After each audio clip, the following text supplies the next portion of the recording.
Well, looks like the U.S. could be getting a lot more involved in the war in Ukraine. Secretary of State Antony Blinken, and Secretary of Defense Lloyd Austin, they both should resign, secretly traveling to Kyiv yesterday to meet with President Zelensky. There, they announced a return of U.S. diplomats, a new U.S. ambassador, and they handed over $322 million in additional military aid. That's not to mention an additional $400 million to 15 other nations in Europe. So how much more will Ukraine need to keep Putin at bay?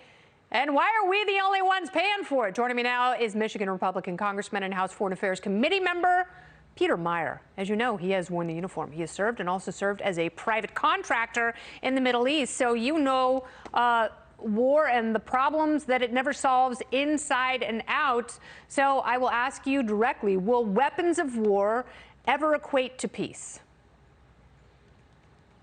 Well, I think if they're defensive weapons and, peace is something that only the Ukrainians can achieve on their own terms if they can defend themselves, then it's their best shot. I mean, I spent time, as you said, in Iraq. I was in Afghanistan, humanitarian aid.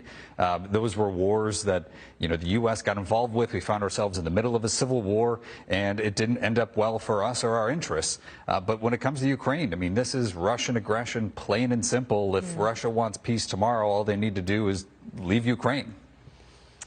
That is true, and it would also be helpful if the U.S. were fostering that. So I have a problem with the Biden administration. I'm happy that they are still showing some restraint, but they're like, oh, we're staying out of it. We are staying out of it. No, we are not getting involved. We are not over there. We are over here, maybe sending a few things, but we're not involved.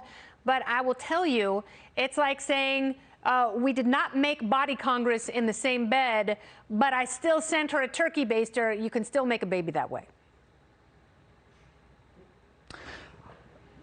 That's an analogy that I think I haven't heard before, but, I think one thing that we tried to make very clear as a Congress, and this was a bipartisan letter very early on, is that the war powers live with Congress, right? And if we're going to get involved in a conflict, if we're going to send forces in, there needs to be congressional approval. And frankly, President Biden, to your point, he was very hesitant to overcommit. He was very hesitant to take things slow. There were some areas where I think he was too hesitant, and I wish we wouldn't have, done the hand-wringing. But now it seems like he's changing up some of the rhetoric and talking about, weakening Russia and expanding the scope. And I think that definitely is an overcorrection from some of that hesitation. And I think the risk of escalation, to your earlier point, is something we always need to be mindful here. And it seems like that's something that as the election gets a little bit closer, they might be throwing a little bit of caution out the window. Yeah, and we've trained forces in foreign lands before, and we've really had that backfire. Afghanistan with the Mujahideen in the 80s, in the 2000s, of course, in Vietnam. So why would we expect that training people in Ukraine would turn out differently? No, it's always the question of, what is the consequences for action and what are the consequences for inaction? And I think we've seen plenty of times, in the 90s and in the 2000s where we failed to act and terrible things happened as a result. So, I think it's always that tension between action and what will that bring, inaction, what will that bring? And frankly, I don't think we'll know for years to come. Are they asking themselves the same questions in Germany? Are they asking themselves about inaction in Europe? Because it seems like most of the action is expected of the United States. And we've screwed that up before. We've screwed that up for ourselves. We've paid with the lives of servicemen and women, many of whom you know and knew. But the world is still looking to us like we're the ones who are supposed to be mired in a stalemate for another 20 years. So why aren't they asking themselves those very questions? Why aren't they saying to themselves in Germany, are we doing enough? Are we sending enough? I think sometimes countries want to hide behind our skirt.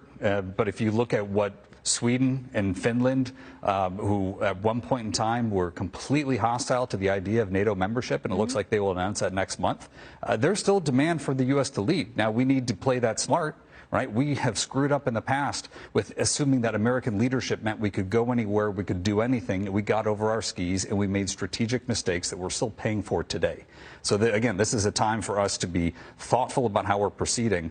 But being thoughtful doesn't necessarily mean you shrink when the moment demands it. I understand, but what if sanctions and weapons don't work?